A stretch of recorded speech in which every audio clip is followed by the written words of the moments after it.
Hashtag India with PFI और hashtag Bihar police का झूठ क्यों कर रहे हैं ट्रेंड, और पटना एसएसपी से भाजपा नेता माफी की मांग क्यों कर रहे हैं, आइए जानते हैं और समझते हैं आज की इस रिपोर्ट में।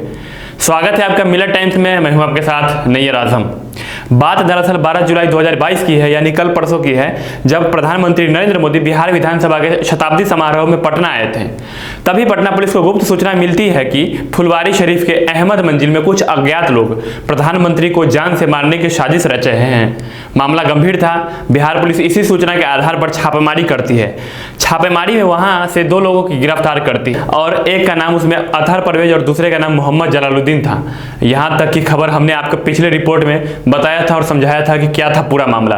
अब आज सुबह से ही ट्विटर पर इंडिया विद PFI और बिहार पुलिस का झूठ ट्रेंड कर रहा है। ट्रेंडिंग का हाल यह है कि ट्रेंडिंग 1 और ट्रेंडिंग 2 पे चल रहा है। दरअसल जैसे ही PFI पर यह आरोप लगा कि इनके कार्यकर्ता प्रधानमंत्री को जान से मारने की साजिश रच रहे थे, 2047 तक भारत को मुस्लिम राष्ट्र बनाना चाह रहे थे, बस सभी राजनीतिक पार्टी PFI को बैन करने की मांग करने लगे। मामला को बढ़ता देख PFI की ओर से प्रेस रिलीज भी की गई, लेकिन इसका कोई खास असर दिखा नहीं। इसके बाद PFI ने सोशल मीडिया पर, खास तौर से ट्विटर पर hashtag India with PFI, hashtag Bihar police का झूठ के साथ अपनी बात रखना शुरू कर दिया। देखते ही देखते ये ट्रेंड करने लगा। आप जैसा कि स्क्रीन पर देख पा रहे हैं, ट्रेंडिंग नंबर 3 और ट्रेंडिंग नंबर 5 ऐसे करके ट्रेंड कर रहे हैं। अब बताते हैं कि भाजपा पटना पुलिस से माफी मांगने को क्यों कह रही है, लेकिन उससे पहले आप ये वीडियो देखिए।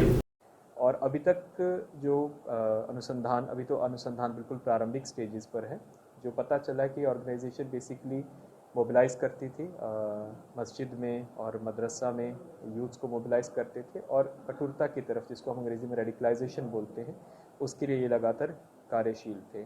इसका जो मॉडस था कि ये लोग जैसे शाखा होती है, RSS अपनी शाखा ऑर्गेनाइज करते हैं और लाठी की ट्रेनिंग देते हैं, उसी तरह से ये लोग शारीरिक प्रशिक्षण, फिजिकल एजुकेशन के नाम से लोग अपने यूथ्स को बुला के और उनको प्रशिक्षण दे रहे थे, और उसी के साथ ही जो अपना एजेंडा है और प्रोपेगेंडा है, उनके माध्यम से यूथ्स को ब्रेन वॉश करने का काम कर रहे थे।